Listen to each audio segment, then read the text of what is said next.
फरमाता है लक़द मन्नल्लाहु अलल मुमिनीना इज़ बाअस फ़ीहिम रसूला। अल्लाह का मोमिनीन पर सबसे बड़ा फजल ये हुआ है कि अल्लाह ने अपना महबूब भेज दिया है। अल्लाह का सबसे बड़ा फजल मेरे आका सल्लल्लाहु अलैहि वसल्लम। अब सवाल है अल्लाह की रहमत क्या है? अल्लाह फरमाता है वमा अरसलनाका इल्ला रहमतल लिल आलमीन। ए महबूब, हमने आपको सारी कायनात के लिए रहमत बना के भेजा। अल्लाह कहता है कुल बिफज़लिल्लाहि व बिरहमतिही फबिज़ालिका फलयफ़रहू। तुम अल्लाह के फजल के मिलने पर, उसके रहमत के मिलने पर खुशी मनाओ। मेरे आका अल्लाह का सबसे बड़ा फजल भी है, मेरे आका अल्लाह का सबसे बड़ा रहमत भी है। अब आप बताइए हम हुजूर के मिलने पर खुशी मनाए कि ना मनाए? मनाए।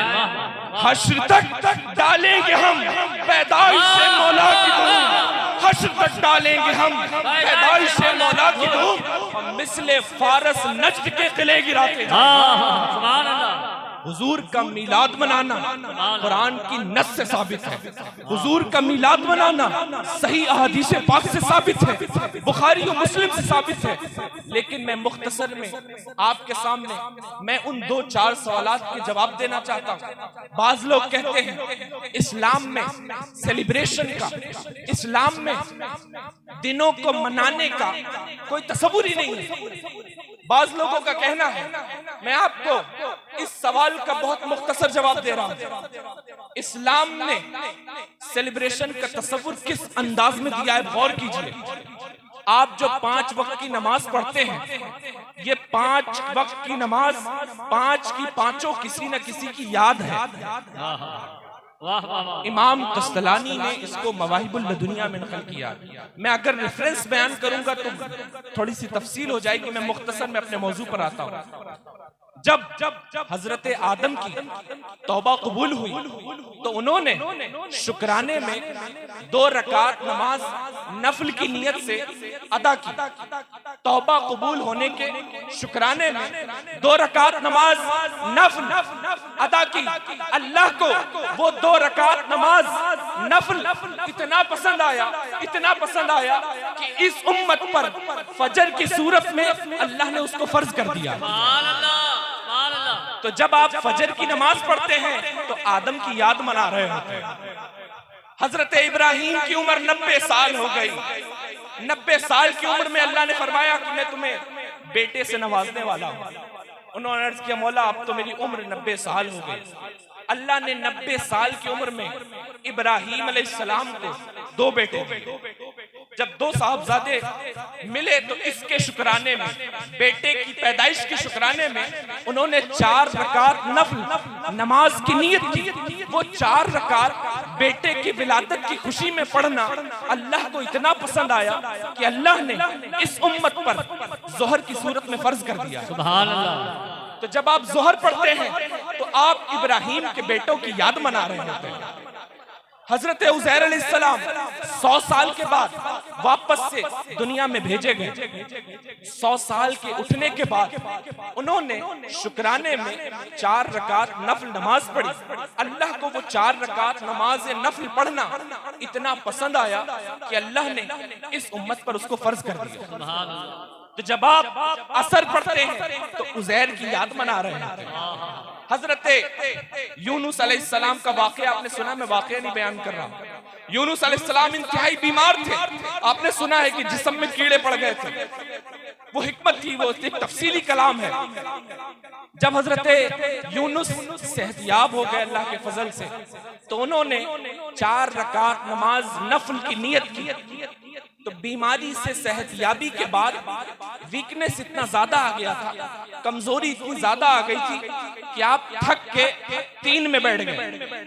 वो 3 रकात यूनुस अलैहिस्सलाम का सेहतयाबी की खुशी में पढ़ना इतना पसंद आया कि अल्लाह ने इस उम्मत पर मगरिब की सूरत में फर्ज कर दिया। इशा हुजूर की वजह से फर्ज हुई। बताना ये चाहता हूँ ये 5 की 5 नमाजें किसी न किसी की याद मना रहे होते हैं। तो ये कैसे हो सकता है कि इस्लाम में तस्वुर ही नहीं है याद मनाने का तस्वुर ही नहीं है। बस मैं मुख्तसर से बात करके एक आखिरी बात करके मैं अर्ज करना चाहूंगा, खत्म करना चाहूंगा। मीलादुन नबी सल्लल्लाहु अलैहि वसल्लम के ताल्लुक से कई मर्तबा मुझसे ये सवाल किया गया है, इसलिए मैं इसका जवाब देना चाहूंगा।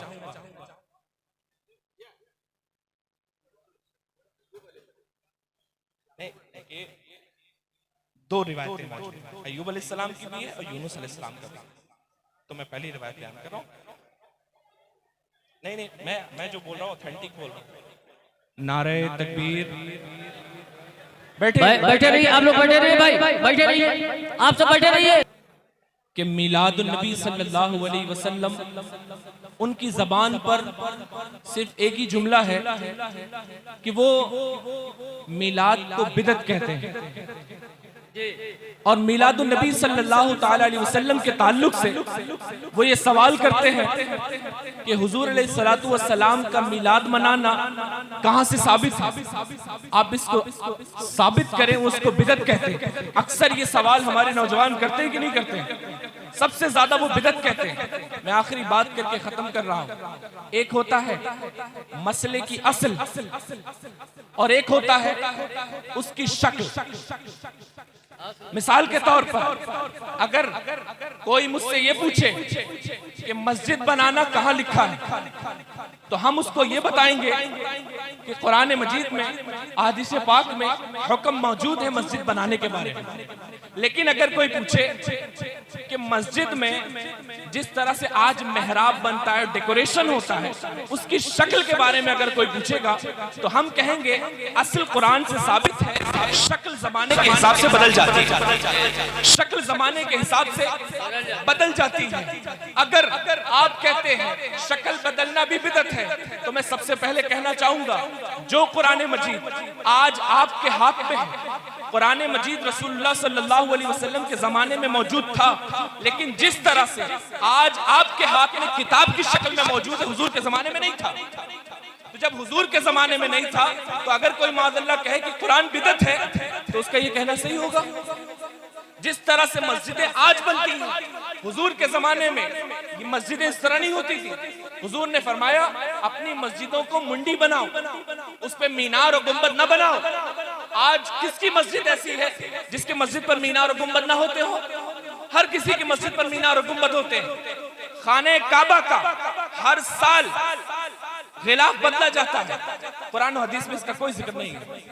खाने काबा के खिलाफ पर कुरान मजीद की आयतें लिखी जाती हैं, कुरान और हदीस में इसका कोई सबूत मौजूद नहीं है। हर साल तरावीह जमात के साथ सबकी मस्जिदों में होती है, हर किसी की मस्जिद में। हाँ, ये अलग बात है किसी के वहां 8, किसी के वहां 20। जमात तरावी की अगर बात करें तो रसूलुल्लाह के जमाने में सिर्फ 3 दिन तरावी जमात के साथ है। 3 दिन के बाद फिर हुजूर ने हुक्म फरमा दिया कि लोग फर्दन अलग अलग तरावी पढ़ेंगे, लोग अलग अलग तरावी पढ़ेंगे। सैयदना सिद्दीक़ अकबर का जमाना 2 साल रहा। सैयदना सिद्दीक़ अकबर के जमाने में भी एक इमाम के पीछे जमात के साथ तरावी नहीं हुई।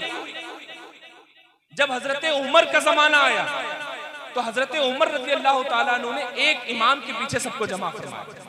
और बुखारी की कलमात है, हजरत उमर ने फरमाया निअमल बिदअतु हाज़िही, ये कितनी अच्छी बिदअत है। तो क्या आप कोई कहेगा माज़अल्लाह जो काम रसूलुल्लाह ने नहीं किया, जो काम सैयदना सिद्दीक़ अकबर ने नहीं किया, माज़अल्लाह हजरत उमर ने कर दिया, हजरत उमर को बिदअत ही कहेंगे। इसी तरह से अज़ान सानी, जो जुमा में अज़ान सानी होती है, हुजूर के जमाने में नहीं होती थी। हुजूर के सैयदना सिद्दीक़ अकबर के जमाने में अज़ान सानी नहीं हुई, उस्मान गनी के जमाने में अज़ान सानी नहीं हुई, उस्मान गनी के जमाने में आखिरी टाइम पे फिर अज़ान सानी का हुक्म हुआ। तो क्या माज़अल्लाह कोई उस्मान गनी को बिदअती कहेगा? बुखारी और मुस्लिम हुजूर अलैहिस्सलातु वस्सलाम के दुनिया से तशरीफ ले जाने के 250 साल के बाद लिखी गई, तो क्या कोई बुखारी और मुस्लिम को बिदअत कह करके उसको नकार देगा?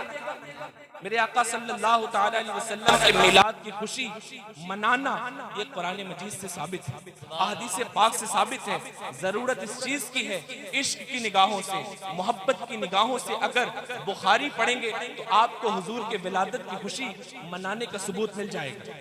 हजरत ईसा अलैहिस्सलाम के हवारियों ने कहा था कि ऐ ईसा अपने रब से दुआ कर दीजिए कि हमारे लिए आसमान से दस्तरखान नाजिल फरमा दे।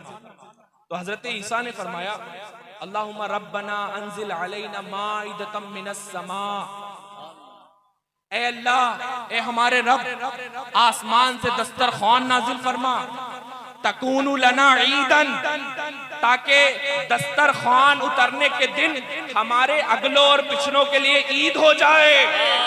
अगर ईसा अलैहिस्सलाम का दस्तरखान उतरे तो वो दिन ईसा के हवारियों के लिए ईद हो सकती है। जिस दिन सरवरे कायनात तशरीफ लाए वो दिन ईद क्यों नहीं हो सकती? वो दिन ईद क्यों नहीं हो सकती? फिर जो लोग कहते हैं कि शरीयत में सिर्फ दो ही ईद है, एक ईद उल फित्र और एक ईद उल अदहा। हुजूर अलैहिस्सलाम ने फरमाया बुखारी के हदीस से कि जुमा का दिन भी ईद है, जुमा का दिन भी ईद है। या रसूल अल्लाह क्यों ईद है? फीही खुलिक़ आदम, इसलिए जुमा का दिन ईद है कि जुमा को बाबा आदम तशरीफ लाए, जुमा को आदम की पैदाइश हुई। अगर आदम अलैहिस्सलाम की पैदाइश हो वो दिन ईद हो सकता है, जिस दिन आदम के सरदार तशरीफ लाए वो दिन ईद नहीं हो सकता। आला हजरत फरमाते हैं कुर्बान है दुशंबे तुझ पर हजार जुमे, वो फजल तूने पाया सुबह शबे विलादत। हुजूर इस्लाम का मिलाद मनाना कुरान से भी साबित है, अहादीस पाक से भी साबित है। ज़रूरत है कि हम अपने अकाबरीन की मौजूदगी में अपने अकाबरीन की बारगाह में शर्फ तलम्मुज़ हासिल करें। अहले सुन्नत का अक़ीदा कुरान मजीद से साबित है, अहादीस पाक से साबित है। अल्लाह तबारक व तआला हमें सही समझ अता फरमाए। आमीन। व आखिर दावाना अनिल हम्दुलिल्लाहि रब्बिल आलमीन।